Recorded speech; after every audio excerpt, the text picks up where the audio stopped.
अस्सलाम वालेकुम डॉक्टर्स। आज का हमारा टॉपिक है एंटी डायरेटिक हार्मोन। इसको सिंपली वर्ड में हम ADH कहते हैं, ठीक है। ADH most of the books में ADH के नाम से इसको मेंशन किया जाता है और जहाँ भी इसकी एक्सप्लेनेशन दी जाती है तो वहाँ पे ADH ही लिखा जाता है, ठीक है। इसका सेकंड नाम है वैसोप्रेसिन। कहा जाए कि कौन सा हार्मोन जो है वो वैसोप्रेसिन हार्मोन है तो हमने कहना है ADH, ठीक है। एंटी मतलब अगेंस्ट, डायरेटिक मतलब यूरिन और हार्मोन मतलब हार्मोन। ऐसा हार्मोन जो यूरिन को कम करता है उसको हम कहते हैं एंटी डायरेटिक हार्मोन। ये किस तरह काम करता है इसको हम देखते हैं, ठीक है। फर्स्ट ऑफ ऑल तो देखना है कि ये प्रोडक्शन कहाँ पे होती है, इसकी रिलीज कहाँ से होता है और वर्क कहाँ पे करता है। जो हमारा हाइपोथैलेमस है, ठीक है, ब्रेन के अंदर एक स्ट्रक्चर होती है जिसको कहते हैं हम हाइपोथैलेमस, ठीक है। हाइपोथैलेमस जो है इसके अंदर न्यूक्लियस होते हैं जिनको कहते हैं सुप्रा ऑप्टिक न्यूक्लियस और पैरावेंट्रिकुलर न्यूक्लियस। ये दो न्यूक्लियस क्या काम करते हैं, ये नाम क्यों दिया गया है। जो हमारे पास सुप्रा ऑप्टिक न्यूक्लियस है, सुप्रा ऑप्टिक इसलिए कहा गया है क्योंकि ये ऑप्टिक क्याज्मा के बिल्कुल ऊपर वाली साइड पे होता है, ठीक है। ऑप्टिक क्याज्मा जहाँ पे हमारी जो ऑप्टिक नर्व्स होती हैं वो इस तरह हमारे हाइपोथैलेमस के सुपीरियरली इस तरह क्रॉस करती हैं ऑप्टिक नर्व्स। ये जो क्रॉसिंग पॉइंट है इसको ऑप्टिक क्याज्मा कहते हैं, ठीक है। तो इस ऑप्टिक क्याज्मा की ऊपर वाली साइड पे होता है न्यूक्लियस जहाँ पे ADH प्रोड्यूस होता है। कुछ जो है वो यहाँ से प्रोड्यूस होता है। दूसरा न्यूक्लियस कौन सा है, इसको हम कहेंगे सुप्रा ऑप्टिक न्यूक्लियस, सुप्रा ऑप्टिक। और दूसरा कौन सा है, दूसरा पैरावेंट्रिकुलर न्यूक्लियस। पैरावेंट्रिकुलर हमारे जो ब्रेन है उसके अंदर वेंट्रिकल्स होते हैं, जो वेंट्रिकल्स के साइड पे न्यूक्लियस होते हैं उनको हम कहते हैं पैरावेंट्रिकुलर न्यूक्लियस, ठीक है। पैरावेंट्रिकुलर न्यूक्लियस, ठीक है। तो हमारे पास सुप्रा ऑप्टिक न्यूक्लियस और पैरावेंट्रिकुलर न्यूक्लियस, ये दो ऐसे न्यूक्लियस होते हैं जिनके अंदर प्रोडक्शन होती है हमारे पास ADH हार्मोन की और इसके साथ दूसरा हार्मोन ऑक्सीटोसिन होता है, ठीक है। जहां पे भी ADH का जिक्र है कि प्रोडक्शन कहां पे होती है तो हमने ये दो हार्मोन का नाम ये दो न्यूक्लियस का नाम लेना है और इसके साथ हमने बताना है कि ऑक्सीटोसिन भी इसी के साथ ही प्रोड्यूस होता है इन्हीं न्यूक्लियस के अंदर। फिर क्या सीन होता है, फिर ऐसा होता है कि डिफरेंट प्रोटीन्स के थ्रू ये जो है हमारे पास मूव कर जाता है पोस्टीरियर पिट्यूटरी ग्लैंड के अंदर, ठीक है। पोस्टीरियर पिट्यूटरी ग्लैंड के अंदर वहां पे ये स्टोर होता है और ये वहीं से रिलीज होता है, ठीक है। सेम एज दैट ADH और ऑक्सीटोसिन ये पोस्टीरियर पिट्यूटरी से रिलीज होते हैं। ऑक्सीटोसिन का सेकंड नेम होता है लव हार्मोन, ठीक है। अच्छा, ADH की बात करें, ADH हमारे पास पोस्टीरियर पिट्यूटरी से रिलीज हो गया, फिर ये ब्लड के अंदर चला गया। ब्लड के अंदर जाने के बाद ये जाकर हमारे जो नेफ्रॉन स्ट्रक्चर होती है किडनी के अंदर, उसके जो डिस्टल कन्वोलेक्टिंग ट्यूब्यूल्स होते हैं, DCT होता है, ठीक है। ये डिस्टल कन्वोलेक्टिंग ट्यूब्यूल्स और ये प्रॉक्सिमल कन्वोलेक्टिंग ट्यूब्यूल्स, ठीक है, PCT और DCT। डिस्टल कन्वोलेक्टिंग ट्यूब्यूल्स के ऊपर हमारे पास सेल्स प्रेजेंट होते हैं जिनको हम कहते हैं प्रिंसिपल सेल्स, ठीक है। यहाँ पे ये सेल्स इसके साइडों पे प्रेजेंट होते हैं। एक सेल को मैंने बड़ा ड्रा किया ताकि हम इस चीज़ को समझ सकें, ठीक है। तो ये जो हमारे पास प्रिंसिपल सेल्स होते हैं, ADH क्या काम करता है, ADH के लिए यहाँ पे रिसेप्टर प्रेजेंट होते हैं जिनको हम कहते हैं V2 रिसेप्टर्स, ठीक है, V2 रिसेप्टर्स। ADH आकर V2 रिसेप्टर को एक्टिवेट करता है या स्टिमुलेट करता है। इसकी स्टिमुलेशन से क्या होता है, इसकी स्टिमुलेशन से यहाँ पे जो चैनल्स होते हैं इनको कहते हैं एक्वापोरिन चैनल्स, ठीक है। हमारी जो नेफ्रॉन की स्ट्रक्चर है उसके ऊपर एक्वापोरिन चैनल्स प्रेजेंट होते हैं। तो जब ये V2 पे आकर अटैच होता है ADH, उसके बाद ये चैनल्स जो हैं ये एक्टिवेट हो जाते हैं और जितना भी फिल्टर होकर फ्लूइड या हमारे पास जो वाटर है वो बाहर जा रहा होता है बॉडी से, तो ये यहाँ से अब्जॉर्ब कर लेता है, ठीक है। H2O को ये अब्जॉर्ब कर लेता है, ठीक है। इसके साथ जो है ये सोडियम को भी अब्जॉर्ब करता है, ठीक है, क्लियर। कुछ और चीज़ें हैं, फॉर एग्जांपल ये जो है पोटाशियम को बाहर भेजता है। कुछ और भी आयंस हैं उनको हम फर्दर डिस्कस करेंगे, लेकिन फिलहाल के लिए जस्ट इतना याद रखें कि जो V2 रिसेप्टर है उसके ऊपर आकर ADH अटैच होता है। अटैच होने के बाद जो हमारे प्रिंसिपल सेल्स होते हैं उनकी जो ल्यूमिनल साइड होती है, ल्यूमिनल मतलब ये नेफ्रॉन का ल्यूमन है, ठीक है, ल्यूमिनल साइड है, और ये जो है ये बाहर नॉर्मली जो सेल मेम्ब्रेन साइड है, ठीक है। जो हमारे पास ल्यूमिनल साइड है इसके ऊपर एक्वापोरिन चैनल्स प्रेजेंट होते हैं। V2 रिसेप्टर्स की एक्टिवेशन के बाद वाटर और सोडियम जो है वो प्रिंसिपल सेल्स के अंदर अब्जॉर्ब होना स्टार्ट हो जाता है, ठीक है। अब्जॉर्ब होने के बाद ये वाटर और सोडियम जो बोथ हैं ये यहाँ से आकर बाहर ब्लड के अंदर चले जाते हैं, ठीक है, क्लियर। ये चीज़ हो गई हमारे पास V2 रिसेप्टर क्या काम कर रहे थे। इस तरह ये हमारे पास जो बॉडी से बहुत ज़्यादा यूरिन बाहर जा रहा होता है उसको रोकते हैं और हमारे ब्लड के अंदर लेके आते हैं। ये एक्टिवेट एक सूरत में होता है जिसमें हम अगर फॉर एग्जांपल ब्लड वॉल्यूम कम हो जाए, ठीक है, जो हमारा ब्लड है वो कम हो जाए, उसके अंदर फ्लूइड कम हो जाए, तो ये एक्टिवेट हो जाता है। एडीएच जो है वो रिलीज होता है। एडीएच के रिलीज के बाद वाटर रीअब्सॉर्ब होता है और ब्लड की जो क्वांटिटी है वो इंक्रीज हो जाती है, ठीक है, हाइपरवोलीमिया हो जाता है। नॉर्मली रिलीज किस तरह हो रहा है, अगर ब्लड का वॉल्यूम कम हो, हाइपोवोलीमिया की कंडीशन में एडीएच रिलीज होता है, ठीक है, और ब्लड प्रेशर कम होने की कंडीशन में रिलीज होता है।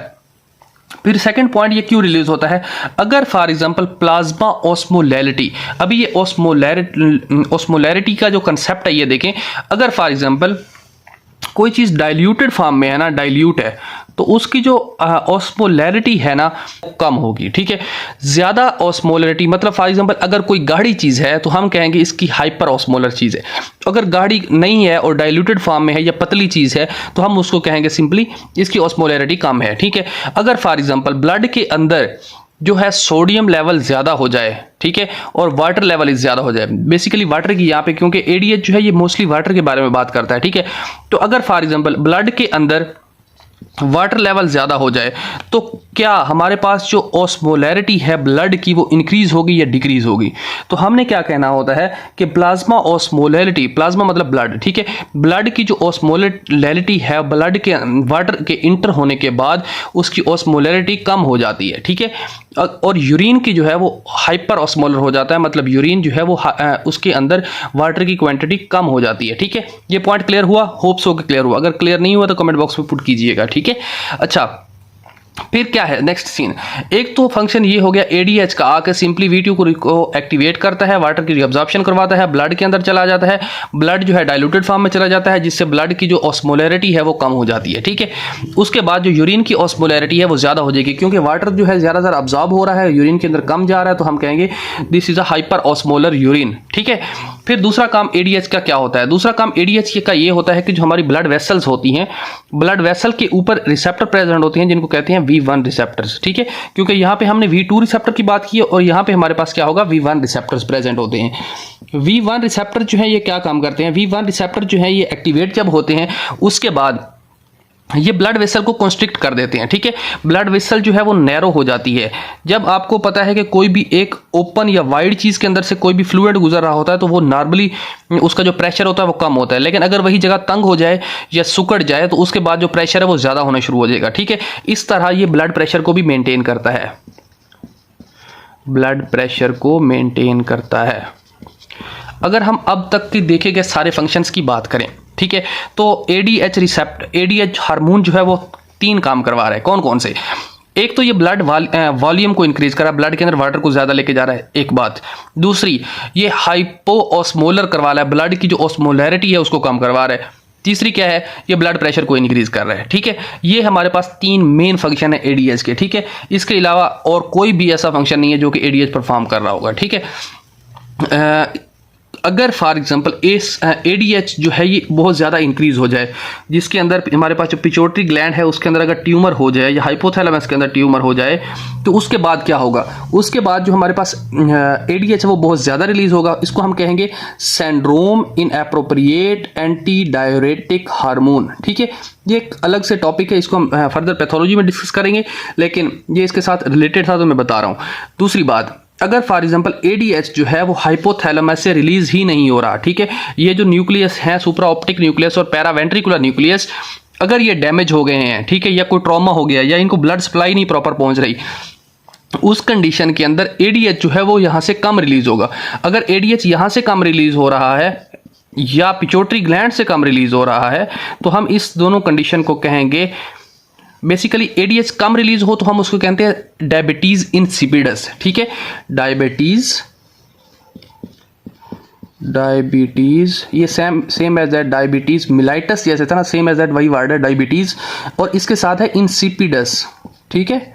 जब भी आप किसी भी बंदे को डायग्नोज करते हो उसके साथ सिर्फ डायबिटीज नहीं लिखना, उसके साथ डायबिटीज मिलाइटस लिखना है। अगर फॉर एग्जांपल किसी बंदे की शुगर ज्यादा है तो, और अगर एडीएच का चक्कर है या एडीएच का प्रॉब्लम है या एडीएच कम रिलीज हो रहा है तो हमने कहना है डायबिटीज इंसिपिडस, ठीक है। आपने वर्ड पूरा लिखना है, बाज लोग इस चीज में भी कंफ्यूज हो जाते हैं, ठीक है। फिर क्या सीन है, अगर फॉर एग्जांपल मैं बता रहा था कि ये इन दोनों न्यूक्लियस के अंदर या पिट्यूटरी के अंदर, बेसिकली ब्रेन के अंदर, ठीक है, क्योंकि ये दोनों स्ट्रक्चर्स ब्रेन के अंदर प्रेजेंट होती है। अगर ब्रेन के अंदर से एडीएच रिलीज नहीं हो रहा तो हम इसको कहेंगे this is a central diabetes insipidus, ठीक है। डायबिटीज इंसिपिडस की 2 टाइप्स हैं, एक है सेंट्रल, ठीक है, सेंट्रल में क्या है कि ब्रेन से एडीएच रिलीज ही नहीं हो रहा, ठीक है। और दूसरी कौन सी है, दूसरी है नेफ्रोजेनिक, ठीक है। नेफ्रोजेनिक का क्या मतलब है, नेफ्रोजेनिक का मतलब है कि अगर फॉर एग्जांपल हमारे पास जो V2 रिसेप्टर्स हैं अगर ये ब्लॉक हो जाएं, एडीएच रिलीज तो होगा लेकिन यहां पे आके एक्ट नहीं करेगा, ठीक है। तो हम इस कंडीशन को कहेंगे नेफ्रोजेनिक डायबिटीज इंसिपिडस, ठीक है। अब क्वेश्चन ये है कि इन दोनों को डिफरेंशिएट कैसे करना है, क्योंकि सिम्टम तो हमारे पास सेम आएंगे। सिम्टम क्या आएंगे कि हमारे पास जो यूरिन है ये बहुत ज़्यादा रिलीज हो रहा है, ये वो। तो डायबिटीज़ इंसिपिडस का कंप्लीट टॉपिक है, लेकिन फिलहाल के लिए जस्ट इतना बता रहा हूँ कि जो हमारे पास सेंट्रल डायबिटीज़ इंसिपिडस होगा ना, अगर आप ब्लड टेस्ट करेंगे और उसके अंदर हार्मोन का लेवल देखेंगे तो सेंट्रल होगा तो उसके अंदर एडीएच लेवल डाउन होगा, कम होगा। अगर नेफ्रोजेनिक है तो आपको पता है कि डेट वहां से हाइपोथैलेमस और पिट्यूटरी से जो रिलीज हो रहा होगा ब्लड के अंदर भी ज्यादा होगा, लेकिन यहाँ पे एक्ट नहीं कर रहा, ठीक है। तो इस वजह से हम इसको कहेंगे नेफ्रोजेनिक, ठीक है। ये एक डिफरेंशिएशन पॉइंट है। नेक्स्ट वीडियोज में इंशाल्लाह हम इसको कंप्लीटली डिस्कस करेंगे कि सिंड्रोम इनएप्रोप्रिएट एंटीडायरेटिक हार्मोन SIADH और डायबिटीज इंसिपिडस क्या होते हैं, ठीक है। इसको मैं क्विक से रिकैप कर देता हूं कि हमने आज क्या पढ़ा। हमने पढ़ा कि एंटी डायरेटिक हार्मोन, इसका दूसरा नाम है वैसोप्रेसिन हार्मोन, या हम ADH भी कहते हैं, ठीक है। ये हमारे पास बेसिकली हाइपोथैलेमस के अंदर न्यूक्लियस प्रेजेंट होते हैं, सुप्रा ऑप्टिक न्यूक्लियस और पैरावेंट्रिकुलर न्यूक्लियस। ये वहाँ से रिलीज वहाँ प्रोड्यूस होता है, उसके बाद पोस्टीरियर पिट्यूटरी के अंदर स्टोर भी होता है और वहाँ से रिलीज भी होता है, ठीक है। उसके बाद जो है ADH और ऑक्सीटोसिन एक साथ रिलीज होते हैं। ADH जो है इसके दो पॉइंट है जहाँ पे आकर ये एक्ट करता है। एक तो नेफ्रॉन के ऊपर डिस्टल कन्वोलेक्टिन ट्यूब्यूल्स के ऊपर V2 रिसेप्टर प्रेजेंट होते हैं प्रिंसिपल सेल्स के ऊपर। प्रिंसिपल सेल्स के ऊपर V2 की रिसेप्टर की एक्टिवेशन के बाद जो ये है एक्वापोरिन चैनल्स को ओपन करता है, उसके बाद वाटर जो है वो रीअब्जॉर्ब होना स्टार्ट हो जाता है, ठीक है, जिससे ब्लड वॉल्यूम जो है वो मेंटेन हो जाता है। दूसरी बात, ये V1 रिसेप्टर्स प्रेजेंट होते हैं ब्लड वेसल के ऊपर, उसको जाकर स्टिमुलेट करता है, जिसके बाद ब्लड वेसल जो है वो कंस्ट्रिक्ट हो जाती है और ब्लड प्रेशर जो है वो इंक्रीज हो जाता है, ठीक है। डायासिस्टोलिक ब्लड प्रेशर इंक्रीज होता है, ठीक है। कभी भी ये चीज पॉइंट बुक में नहीं लिखे हुए, अगर फॉर एग्जांपल ब्लड वेसल के कंस्ट्रिक्ट होने से ब्लड प्रेशर जो इंक्रीज होगा वो डायासिस्टोलिक ब्लड प्रेशर होगा, और अगर फॉर एग्जांपल हार्ट की कंट्रैक्शंस के या टैकीकार्डिया से जो ब्लड प्रेशर इंक्रीज होगा उसको हम कहेंगे this is a systolic blood pressure, ठीक है। तो ये पॉइंट उधर मैं पहले मिस कर गया, इसको मैं अगेन बता रहा हूँ, ठीक है। तो ये हमारे पास जो है डायस्टोलिक ब्लड प्रेशर को इंक्रीज करेगा। अगर फॉर एग्जांपल ADH बहुत ज़्यादा क्वांटिटी के अंदर रिलीज हो रहा है तो हम उसको कहेंगे सिंड्रोम इनएप्रोप्रिएट ADH या एंटीडायरेटिक हार्मोन, और अगर कम रिलीज हो रहा है तो हम उसको कहेंगे डायबिटीज इंसिपिडस। अगर दिमाग से कम रिलीज हो रहा है तो हम उसको कहेंगे सेंट्रल डायबिटीज इंसिपिडस, और अगर नेफ्रॉन के ऊपर जाके वर्क नहीं कर रहा, V2 रिसेप्टर को एक्टिवेट नहीं कर रहा, तो हम उसको कहेंगे this is a nephrogenic diabetes insipidus, ठीक है।